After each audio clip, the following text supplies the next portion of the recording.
Good morning and peace and blessings to everybody on this Monday morning. I am Asia Nasir, founder and nonprofit strategist of Utopian Enterprise Business Solutions and author of my newly released book, Nonprofit Doesn't Mean No Profit, Changing the Portrait of the Humanitarian Grind, which you can purchase right now on Amazon. So if you're new to my page, or if you're new to following this channel, or if you're just newly following me and you're seeing this video, you're probably wondering, what does she do? What is Utopian Enterprise Business Solutions? Well, what I do is I work with aspiring founders and existing founders of nonprofit organizations to help them truly live their mission in real time and help them to be able to really make an impact in the communities that they're looking to serve. So that's why you're here finding this video, talking about a topic that to help an organization to be able to truly live their mission and really make an impact in their communities, it requires something that most people don't want to do. And that's align themselves with another organization, partner with someone else, or collaborate with someone else. A lot of startup, grassroots nonprofits, they feel like, we got to make a name for ourselves. We have to brand ourselves. We can't align with anyone else because we don't want our mission to get confused or mixed with someone else, or we get overshadowed. And that even happens with existing, nonprofit founders. They feel the same way. They feel like, we've built a brand. People know us for what we do. If we align with other people, they may think that, we're changing what we're doing and things like that. And that could happen if you don't do it the right way. So this is what this video is all about. It's all about helping, founders, whether you're aspiring to start a nonprofit and you're thinking about branding and, really making a name for yourself, or even an existing nonprofit, really trying to hold, your brand and how people get to know you. It's all about effective. And that's what this video is all about. So this is going to be a quick video about being very effective in your choosing, being very intentional, very purposeful about who you partner with and who you do align with as far as collaborations, because you do have a point. If you don't align yourself with the right people, if you don't align yourself with the right partners and who you collaborate with, it could very well make or break the reputation of your nonprofit. And as you know, in nonprofit especially, your reputation is very important as it relates to people wanting to support you, monetarily or in any other way. So choosing who you're going to partner with, who you're going to collaborate with is extremely important. So if it's done the right way, it can do the total opposite. It can really take your organization to the next level. It can really help people to be able to see what services you offer. It can bring you into places and in front of people and in conference rooms that you wasn't, privy to before. So aligning yourself with the right people can have the total opposite effect of what you may be fearing and could be holding your organization back.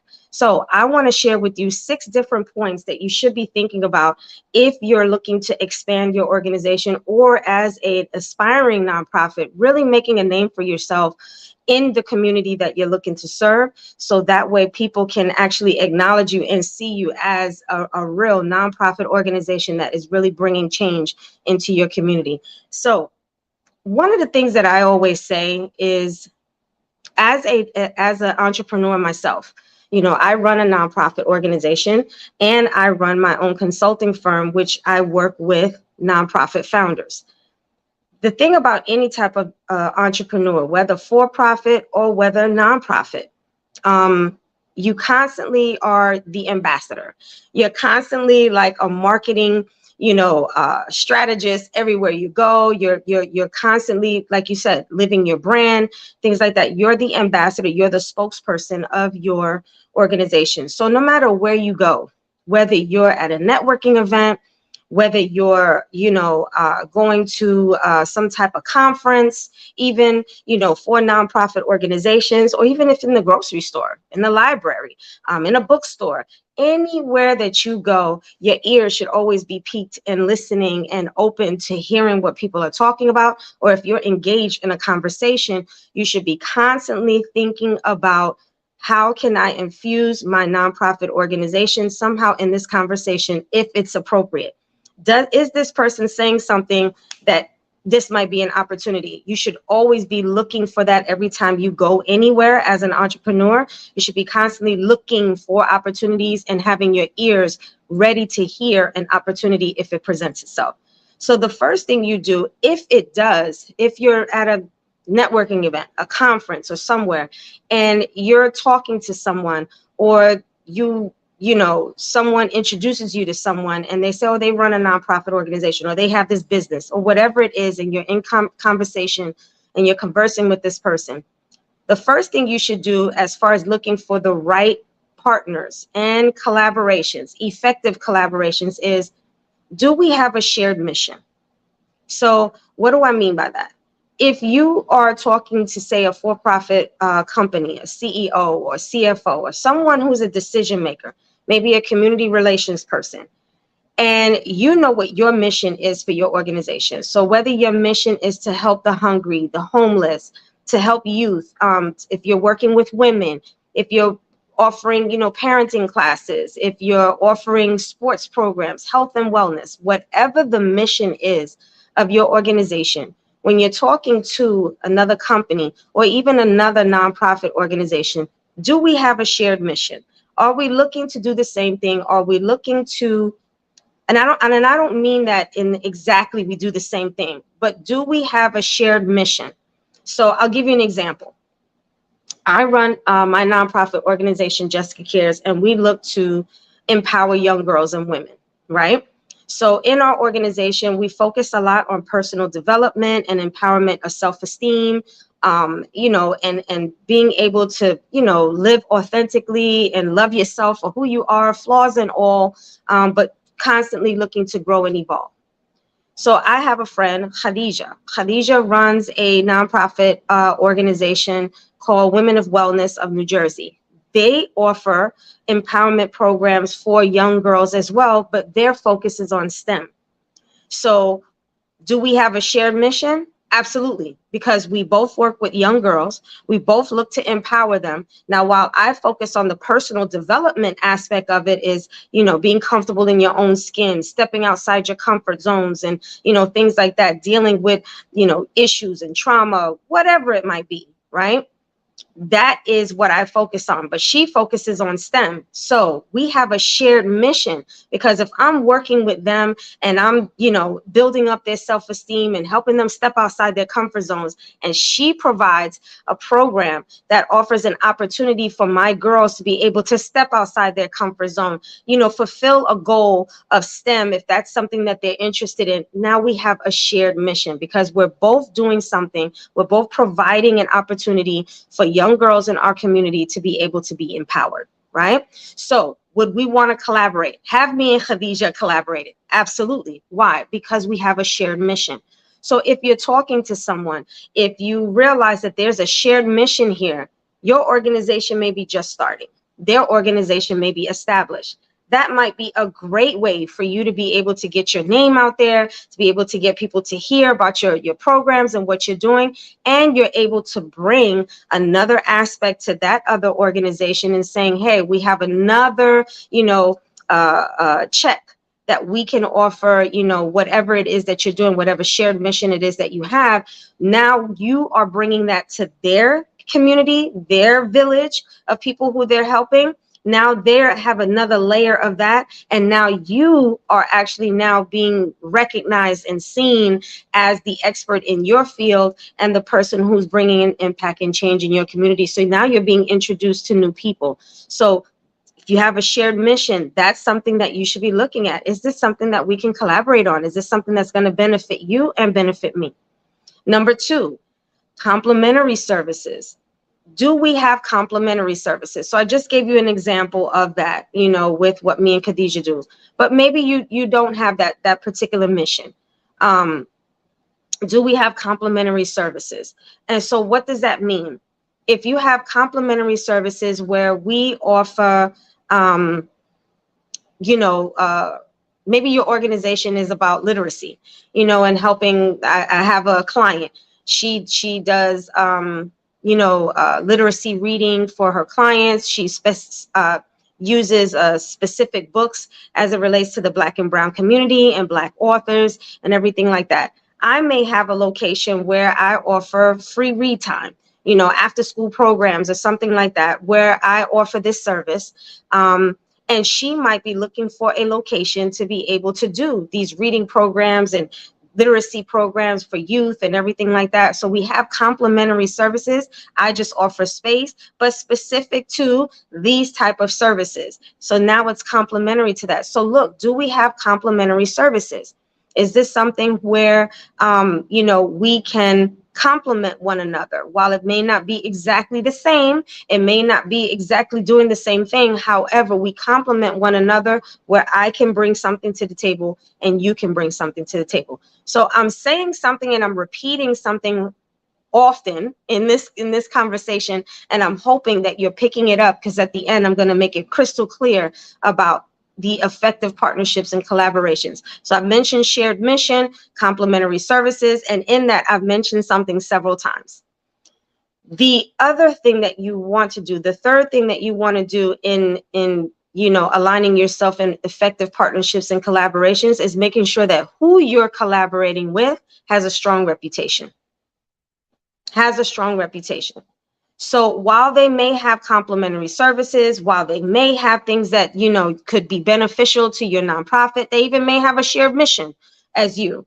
If their reputation is not above reproach, you may want to reconsider aligning yourself with that company or that organization, because who you align yourself with, it becomes that saying, guilty by association. You may have nothing to do with why that other company or why that organization has the reputation that it has. However, if you align yourself with it, people just assume that you're one and the same.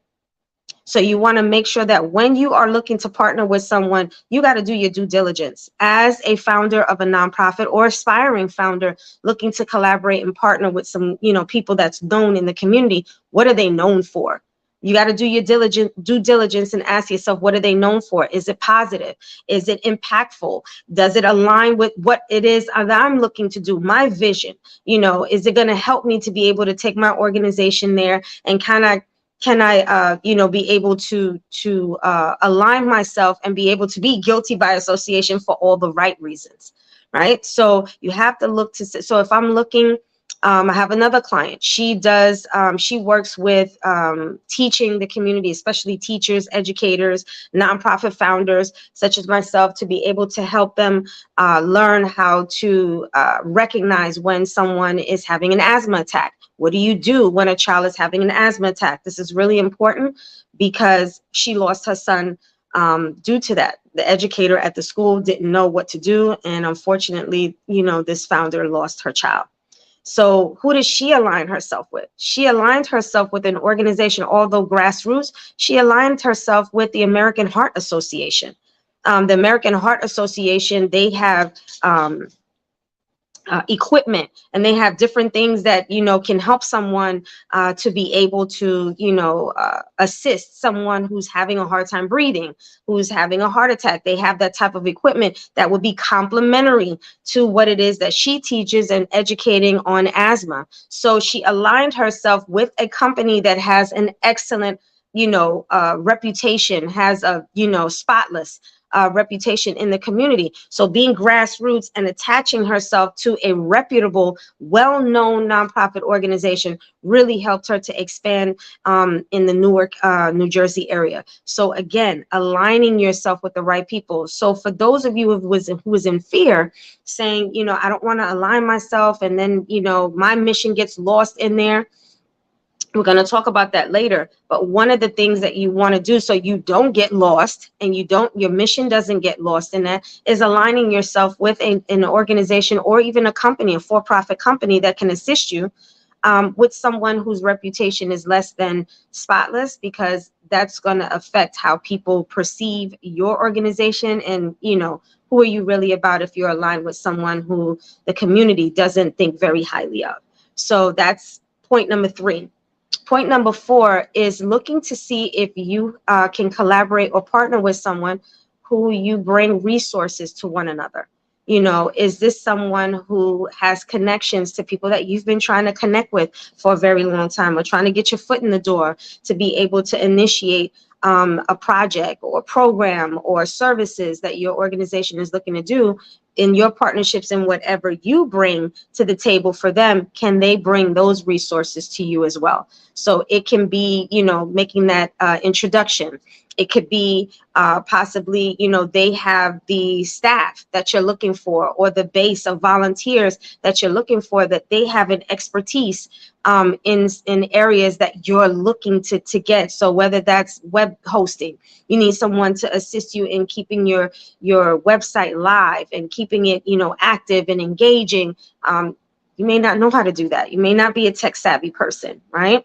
But you need people to be able to do that. You need people on your team. So are they bringing resources that are going to be able to, and are you bringing resources? So although you may be grassroots, and although you, and even if you're not grassroots, what have you established along the way that can be complementary to that organization? And what resources do you have? What connections do you have that you can bring to that organization as well? So collaborating and partnership should be all about give and take, right? So I'm bringing resources, I'm bringing complementary service. I have a shared mission with you. I have a good reputation. So I'm bringing all that to the table as well. And that person should be able to bring those type of resources as well, whether it's a expertise or connections that they have within the community. Now that's opening up that door for you now to have that on the table for you to be able to say, these are resources that are now open to my nonprofit organization. Fifth thing is, and this is not so much, things that you should be looking for. So those are the four things that you really should be looking to have. But now, say you have, found that person where you feel like, wow, I think this is going to really be good. This is going to really help us to be able to both expand each other's, nonprofit organizations or businesses. It's all about the approach.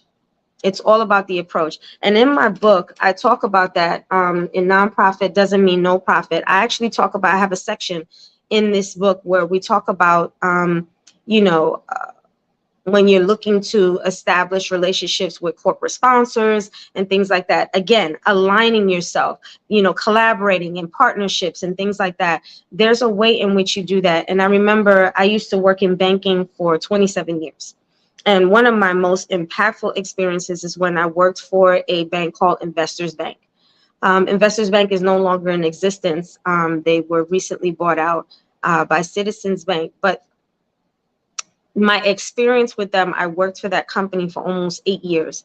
And that was where I really grew as a entrepreneur, because they really coached us and developed us, that although we were branch managers of our individual branches within the financial institution, they really taught us to really look at our branches as our own business. How would you run your own business, and to run your branch that way with your team, with your customers and everything. So that really, grew me as an entrepreneur, really developed me as a leader, and really helped me to be able to run, and present myself in the community as such, as a leader. So with that being said, the CFO at the time, Dominic Kama, I had a workshop that I did, an event that I did at my branch. Again, running it like my own, business. I had an event, and I wanted, obviously, who you have at your, events, and who's presenting and who's going to be part of that has a lot to do with how many people are going to show up. So I invited the vice president of the bank. So a lot of my customers, my potential customers that I was trying to get, they were coming in droves because they wanted to meet. Like, how often do you actually get to meet the vice president of the bank that you bank with? So he came, and I remember in that moment, he had just closed, and I tell you, a multi-million-dollar deal. He had expanded our reach. We were just a New Jersey-based bank, and now we were expanding to New York. And we had branches in New York, all over, the 5 boroughs. And it was just like, how do you do that? So I asked him, being that I was a business developer and I need to bring business into the bank, I was like, how do you do these deals? How do you cut these deals?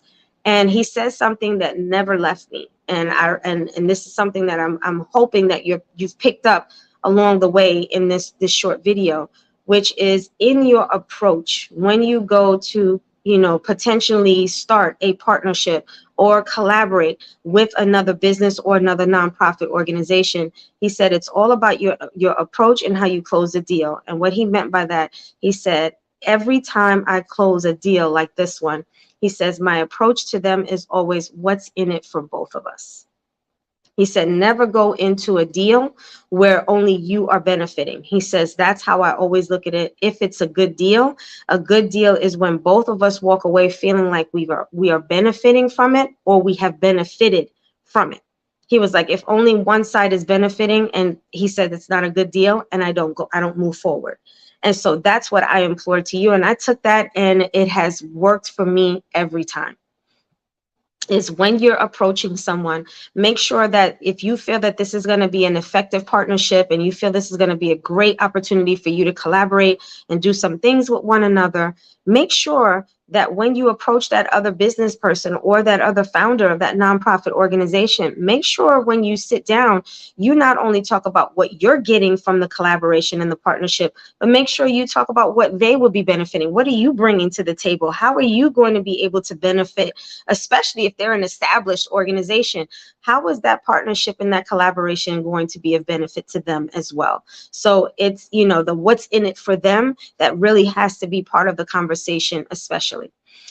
When you approach it that way and you look at it from a standpoint of both of us are benefiting, that's when the partnership, we feel like we're partnering with one another. You're bringing something, I'm bringing something. That's what a partnership is, whether it's a friendship, whether it's business, whether it's a marriage, whatever it is, there's a partnership in what we're doing here. So both of us are bringing something to the table. So it's really important that that approach comes across that way, that it's not a gimme, gimme, gimme, and it's all about my organization, but it's also about what does my organization, whether grassroots or not, what does my organization offer your company, your nonprofit, that we can collaborate together. So that way, not only is my nonprofit organization expanding, but whatever services and whatever it is that you offer for your company, that's expanding as well through your collaboration with me. Right? So that's really important about your approach to the partnership or the collaboration. The second thing that I would say is once you do that, and now it has been established that you want to collaborate with one another, you want to partner with each other, you want to do something and take it to the next level for each other's businesses, assigning responsibilities is going to be extremely important. Really being specific about who's going to be responsible for what, because the worst thing that can happen is I'm expecting something, you're expecting something, I don't know what that expectation is, you don't know what that expectation is, and neither one of those expectations are being met. And this collaboration and this partnership that could have been a beautiful thing, could have been of benefit to both as well as the community, that now falls apart because no one knew what the other one was expecting, and none of it was fulfilled. And people are feeling resentful. People are feeling like, this ended up not being a good deal after all. And it's really sad. And I've seen that happen one too many times. And it's just because people's expectations were not articulated, and so they couldn't be met.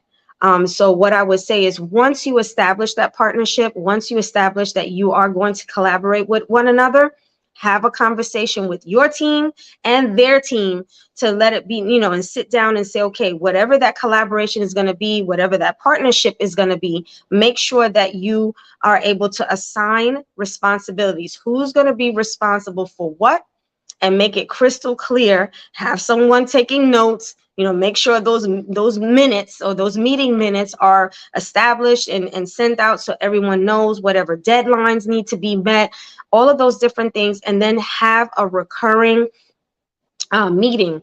As you're getting to know one another, as you're getting to work with one another, so that way you're constantly being reminded of who's responsible for what. If there's a misunderstanding, it can be nipped in the bud earlier, so that way any budding relationship, any new established relationship, you need to communicate more, especially in the beginning, because you're getting to know one another. You're wanting to make sure that there's no misunderstandings, and that way everybody's continuously staying on the same page, so that way that partnership and that collaboration cannot just be a one and done, but that it is something that is long lasting, has longevity, has legend, has legacy building opportunity. That's what you want.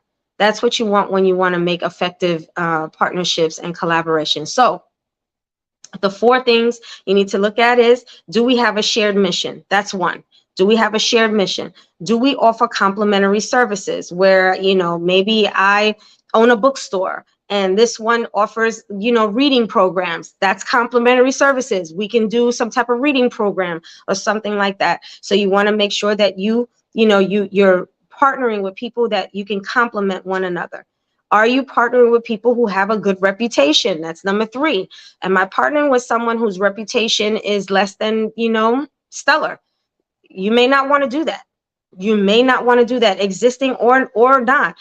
Do your due diligence, do your research before you approach anyone, and make sure that this is someone that has a good reputation within the community, so that if you align yourself with that, you'll be guilty by association for all the right reasons. And last but not least, resources. Look to see, does this organization have resources that we can benefit from that is not privy to us now? And as well, do we offer resources to this other company that will benefit them as well? So if you took nothing away from this video, understand that effective partnerships and collaborations is a two-way street. It can't just be one person offering something to another organization and the other organization is just taking. It has to be a give and take. The approach needs to be that way, and the understanding and the commitment of who's going to be responsible for what needs to be established very early on, so that way the relationship can be lasting and can really, as what I do is really look to make the impact. It's all about the impact, because you can have a good partnership, you can have a collaboration where you get along, but if you're not helping the communities that you're looking to serve, it's for nothing. So make sure that you establish responsibilities very early on in this partnership and collaboration. And just remember, no successful person that I've ever read about, met, or seen on TV or just in, watching them, no successful business has done anything alone. You cannot be an island onto yourself and think that you are going to reach the heights that you can reach. Now, that doesn't mean you can't be successful. That's not what I'm saying. But what I'm saying is, if you're looking to have legacy results, if you're looking to make an impact in your community, especially in nonprofit work, it's all about partnerships and collaborations. So if you think that you can start this nonprofit, make the impact that you want to do all by your lonesome, you may be able to attain it, but it's going to take you much longer to be able to get to that level, because you're not partnering with anyone. So it's going to take a much longer time for people to get to know you, what you do, and what you bring to the table. And what I always say, and what I teach all of my clients, is people cannot support who they don't know. So if you're an aspiring nonprofit and you want to get, your brand and what you do off on the ground, see who you can partner with. Who can I partner with? Who can I collaborate with? Who can help me? My organization, Jessica Cares, has been around for 12 years, and we're partnering now with organizations like Rutgers University and, Girls Inc., which is the largest, girl-led organization, nonprofit organization in the state of New Jersey, right? Didn't happen overnight. But now, through the work and the due diligence and other partnerships that we've had, it's led to other partnerships that we've had. And you've heard, I've collaborated with several, even some of my clients I have collaborated with. Why? Because I saw a complementary service that we could do together. I've seen shared missions that we can do with one another. So me being in existence for 12 years, having a good reputation and collaborating with some of my clients who are just getting started, it's a win-win for everybody. It's a win-win for everybody. Collaboration doesn't mean it's a weakness. It actually shows that you are an organization that looks at opportunities for your clients, for your recipients, and you make something happen. You may not be the all and be all, but you know who to get, and you partner with people who can make it happen for you. And that's what being a true leader is. That's what being an entrepreneur is making sure that you can offer the programs and the services that you're looking to do, and partner with the right people to make it happen on a high level. So if you found benefit in today's video, Please know that there are more videos like this every week. Please subscribe to our YouTube channel under Asia Nasir. Subscribe and hit that notification bell. If you're just chiming in and you're just like, oh my God, I missed it, it'll be on the replay. But you got to subscribe to my YouTube channel to be able to see these videos. So make sure, again, you hit the subscribe button. And that way you can get these videos, see our past videos that we've had. And also follow me here on Facebook Live under Asia Nasir, so that way you can continue to be able to get information just like this. If you're looking to start your nonprofit organization next week, check us out. Check me out. And Utopian Enterprise. We are starting our summer? Yeah, our summer semester of our nonprofit masterclass, where we help individuals, aspiring and existing nonprofits, to really be able to take their organization to the next level from beginning to end, and make sure that you do things the right way, so you don't make some of the mistakes that I even made when I first started, and many nonprofit founders made, that could be costly, as well as it could be burnout, because you're just spinning your wheels and you're not getting where you want to go. So if this video was beneficial to you and you want to learn more about how you can have effective relationships with others and how you can grow your business and make the impact that you want to have, contact me at Utopian Enterprise Biz, B-I-Z, solutions@gmail.com, or you can follow me on Instagram on Utopian Enterprise. And follow me and DM me, inbox me here, or you can also leave a message on YouTube and I will get back to you. All of our information is on our YouTube channel to be able to reach me. Do that, and I can send you all of the sign-up information for you to be able to attend our info session coming up this Sunday at 9 o'clock. So you'll learn all about the Nonprofit Masterclass, and open enrollment will be right after that. And again, if you want to be able to get my book, Nonprofit Doesn't Mean No Profit, go on Amazon and you'll be able to pick up a copy for yourself. And always remember, it's all about collaboration, not competition. See you next week on the next video.